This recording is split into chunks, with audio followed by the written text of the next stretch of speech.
ಮದ್ವೆಗೆ ಮುಂಚೆಯಿಂದನೂ ನಾನು ನಿನಗೆ ಹೇಳ್ತಾನೆ ಇದ್ದೀನಿ, ಈ ಶ್ಯಾಮ್ ಯಾವ್ದನ್ನು ಧೈರ್ಯವಾಗಿ ಫೇಸೇ ಮಾಡೋದಿಲ್ಲ. ಯಾವಾಗ ನೋಡಿದ್ರು ಜಾರ್ಕೊಳಕ್ಕೆ ನೋಡ್ತಿರ್ತಾನೆ. ಅದೇ ಬಂದಿರೋದು ಪ್ರಾಬ್ಲಮ್. ಅನುಷಾ, ನಿಮ್ ಸಮಸ್ಯೆನೇ ಅಲ್ಲ, ಸುಮ್ನೆ ಮಣ್ಣಿನ ಗುಡ್ಡೆನ ಬೆಟ್ಟ ಮಾಡ್ತಾ ಇದ್ದೀರಾ. ನಾನು ಕೆಲಸ ಬಿಡ್ಬೇಕಂತೆ.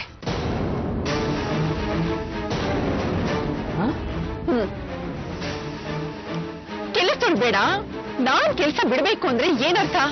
ಇವನ್ ಮನೇಲಿ ನಾನು ಕೆಲಸದೊಳಾಗಿರ್ಬೇಕು ಅಂತ ತಾನೆ.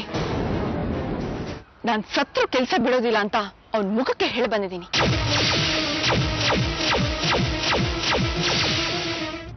ಹಲೋ, ಹೇಳು. ಅಪರೂಪಕ್ಕೆ ನನ್ನ ನೆನಪಾಯ್ತಾ? ಹಾಗೆ ಯಾಕಂತೀಯ ವಿಷ್ಣು? ನಾನೇನ್ ತಪ್ಪು ಮಾಡ್ದೆ ಹೇಳು? ಅಕ್ಕ ಹೇಗಿದ್ದಾಳೆ ಅಂತಾನೂ ಒಂದ್ ಸ್ವಲ್ಪ ನಿನ್ಗೆ ಫೋನ್ ಮಾಡಿ ಏನ್ ಮಾತಾಡ್ಲಿ? ಮಾತೆಲ್ಲ ಮುಗಿದು ಹೋಗಿದೆಯಲ್ಲ. ಮೊದ್ಲೇ ನನ್ನ ಹೊಟ್ಟೆ ಉರಿತಿದೆ. ನೀನ್ ಮತ್ತು ನನ್ನ ಹೊಟ್ಟೆ ಉರಿಸ್ಬೇಡ ವಿಷ್ಣು. ಭಾಗೀರಥಿನ ತಂದ್ಕೋಬೇಕು ಅಂತ ನನಗೆ ಎಷ್ಟು ಆಸೆ ಪಟ್ಟಿದ್ದೆ. ನನ್ನ ಮಗನೇ ನನಗೆ ಮೋಸ ಮಾಡ್ದ.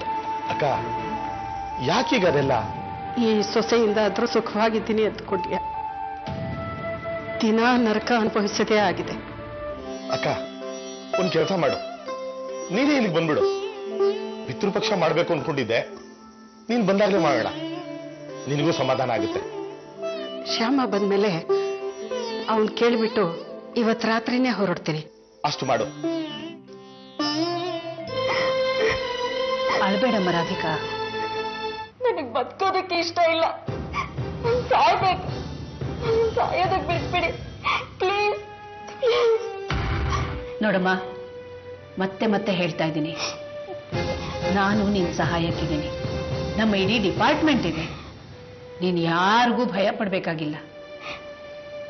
ನೀನು ಸುಯಿಸೈಡ್ ಅಟೆಂಪ್ಟ್ ಮಾಡೋದಕ್ಕೆ ಏನ್ ಕಾರಣ? ಯಾರ ಕಾರಣ ಹೇಳಮ್ಮ. Excuse me madam. ಎಸ್, ಒಂದು ನಿಮಿಷ ಮೇಡಮ್.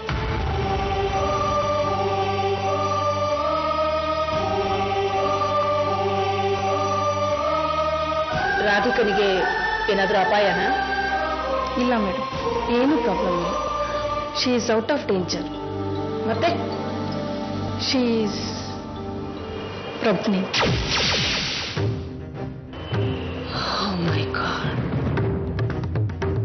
ಆ ರಾಧಿಕಾ ಇದ್ದಾಳಲ್ಲ, ಯಾರೇ? ಅದೇ ಕಣೋ, ಫೋನಿನ ಪ್ರೋಗ್ರಾಮ್ ಅಲ್ಲಿ ವಿಷ ಕುಡಿದು ಮಾತಾಡಿದ್ಲಲ್ಲ, ಸೂಸೈಡ್ ಅಟೆಂಪ್ಟ್ ಮಾಡ್ಕೊಂಡಿರ್ಲಿಲ್ವಾ ಆ ಹುಡುಗಿ. ಆ ರಾಧಿಕಾನಾ? ಏನು ಸತ್ತೋದ್ಲಾ? ಅವಳ ಹೊಟ್ಟೆಲಿ ಮಗು ಇತ್ತಂತೆ. ಹೌದಾ? ಆ ರಾಧಿಕಾ ಅಂತೂ ಹಳ್ಳಿ ಹುಡುಗಿ, ಹಾಗಾಗಿದೆ ಅನ್ಬೋದು. ಆದ್ರೆ ನಮ್ಮ ಅನುಷಾ ಏನಾಯ್ತು ಅನುಷಾಗೆ? ಏನು ಆಗಿಲ್ಲ ಕಡೆ. ಆದ್ರೆ ಶ್ಯಾಮು ಅನುಷಾ ಚೆನ್ನಾಗಿಲ್ಲ. ಇದು ತುಂಬಾ ದೂರ ಸರಿತಾ ಇದ್ದಾರೆ ಅನ್ನಿಸ್ತಾ ಇದೆ. ಸಾಧ್ಯನೇ ಇಲ್ಲ. ನನಗ್ ಗೊತ್ತಿರೋ ಹಾಗೆ ಶ್ಯಾಮ್ ಅಷ್ಟು ಒಳ್ಳೆ ಹುಡುಗ ಬೇರೆ ಯಾರೂ ಇಲ್ಲ. ತುಂಬಾ ಸಾಫ್ಟು, ತುಂಬಾ ಪೊಲೈಟು. ಬಹುಶಃ ಆ ಸಾಫ್ಟ್ ನೇಚರೇ ಅವ್ರ ಲೈಫ್ನ ಹಾಳು ಮಾಡ್ತಾ ಇದ್ದೇನೋ ಅನ್ನಿಸ್ತಾ ಇದೆ. ಶ್ಯಾಮು ಅವ್ರ ತಾಯಿಗೆ ನೋವು ಕೊಡೋದಕ್ಕೆ ಇಷ್ಟ ಇಲ್ಲ. ಆದ್ರೆ ಅವ್ರ ತಾಯಿ ಹಳೆ ಕಾಲದವರು, ಅರ್ಥ ಮಾಡ್ಕೊಳ್ಳಲ್ಲ. ಮನೆ ಒಳಗೆ ಯಾರು ಚಪ್ಪಲಿ ಹಾಕೋಬಾರ್ದು, ಸೊಸೆನೆ ಬೆಳಗ್ಗೆ ಎದ್ದು ಕಾಫಿ ಮಾಡ್ಕೊಡ್ಬೇಕು, ಆದಷ್ಟು ಬೇಗ ಮಗುನ ಎತ್ಕೊಡ್ಬೇಕು.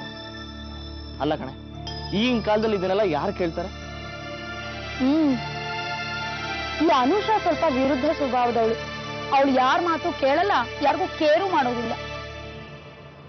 ಬಹುಶಃ ಈ ರಫ್ ಬಿಹೇವಿಯರೇ ಶ್ಯಾಮ್ ತಾಯಿಗಾಗಲ್ಲ. ಅವ್ರ ತಾಯಿ ಈಗ ಯಾವ ಮಟ್ಟಕ್ಕೆ ಬಂದಿದ್ದಾರೆ ಗೊತ್ತಾ? ಅನುಷಾ ಕೆಲ್ಸಕ್ಕೆ ಹೋಗ್ಬಾರ್ದಂತೆ, ಅವಳಿಗೆ ದುಡಿತಾ ಇದ್ದೀನಿ ಅನ್ನೋ ಜಂಬ ಅಂತಿದಾರಂತೆ.